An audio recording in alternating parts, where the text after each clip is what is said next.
Kasari welfare autonomous काउन्सिलखौ लानानै जि सनितपुर आरो बिश्वनाथनि सानैसो सेंग्राफोरखौ मैया लाना फैनानै हाग्रामाया मिटिं खालामनाय आरो जिबायदि बुंहोबाय जे सनितपुर आरो बिश्वनाथनि रायजो राजाफ्रा बर' कसारी वेलफेयर अट'नमास काउन्सिलाव थानांगौ होननानै जि बुंबाय बे उदखात सैथो नङा। खारन सनितपुर आरो बिश्वनाथ जिल्लानि बर' रायजो राजाफ्रा दाखालि कमिसनजों दाजानाय सोद्रोमा सानै बा सोद्रोमा बिथांमोनखौ ग्रोम ग्रोमैहै बरायदों आरो बे बरायनायानो मोनसे जोंनो फोरमान होनो हायो जे सनितपुर आरो बिश्वनाथ जिल्लानि रायजो राजाफ्रा बिटिआरआवसो थागोन।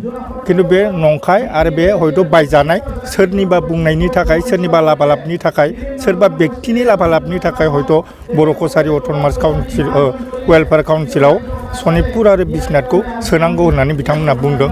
बे खुनु सैथो नङा। बे साफा सानै दालालगिरि खालामनाय आरो बिथांमोनहा खुनु जायगायाव जेबो गोहोम गैया। दिनै हयथ' बेखौ लानानै गहपुरनि रायजो राजाफ्रा मैयानि दिनाव जाय बिथां फैनानै बिदि बाथ्रा बुंफैदों बिथांमोनखौ दिनै लोगो हमनानै रायलायनाय जादों। बिटिआरखौ जाय जेबो गैया होनना बुंदों बै मानसिफोरनाव ना माथा दं ना सेन्टिफोर दं ना फरायनो आंथ' बुंगोन बिसोर फरायनो रोङा नामा? फरायनो रोंदोंबा बिथांमोना बिटिआरनि जि दफाफोर दं बेखौ एमअएसखौ नायनानै बिथांमोना बुंदों जे बिटिआरआव जेबो गैया। आरो दिनै एनडिएफबिनि मा गैया होनदों? एनडिएफबिनि केडारफोरनि थाखाय दिनै रायलायगासिनो दं। साफा सानै नैबेबायदि दं हयथ' बिटिआर एकर्ड जाखांनायनि उनाव थाम थुम सोरबा गाव गावनि दैदेनगिरिफोरा गाव गावनि केडारखौ बारा देखायनो होननानै एकदम थाम थुम सोब्रबना लानाय बिथांमोना खिन्थु आंबो बुंगोन बिथांमोना खिन्थु बे बाथ्राखौ मालाबाबो दालुबैखा जे जों जेबो मोनाखै मोननायबो नङा। खारन नों एनडिएफबिआ नङा।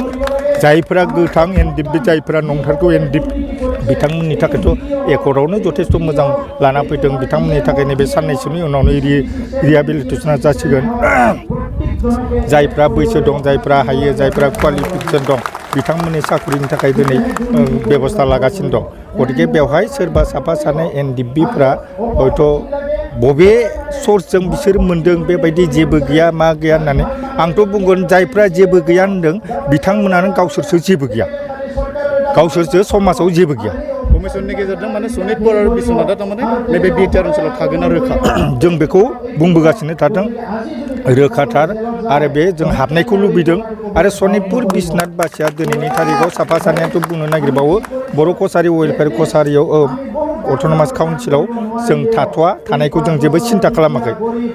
जुदि कमिसननि दाराय जुदि माबा मोनसे जायोब्ला बे आलादा बाथ्रा। खिन्थु जों कमिसननि आगोलाव बर' कसारी वेलफेयार अट'नमास काउन्सिलाव हाबनायनि खुनु पक'खथाखौ जों खालामाखै। आं जिहेतु सनितपुरबासि हिसाबै आंबो बुंगोन आरो जोंनि जिमान रायजो राजाफोर दं आंबो मिटिं खालामहैबाय थादों सनितपुर बिश्वनाथ डिस्ट्रिक्ट गहपुराव थांनानै जे गहपुरनि रायजो राजाफ्रा दाखालिसो जों इन्टेलेक्सुवेल मोनसे मिटिं खालामहैदोंमोन एबसुनि मानगोनां आफादगिरि दिपेन बर'। बेवहाय जों हाजार जोंनि इन्टेलेक्सुवेलफोरखौ मोन्दों आरो बेवहाय बे रायजो राजाफोरा बिटिआरखौनो जोंनो नांगौ माने बर' कसारी वेलफेयार अट'नमास काउन्सिलाव थाया होननानै बिथांमोना जोंनो रोखा होननानै बुंना दोनखादों।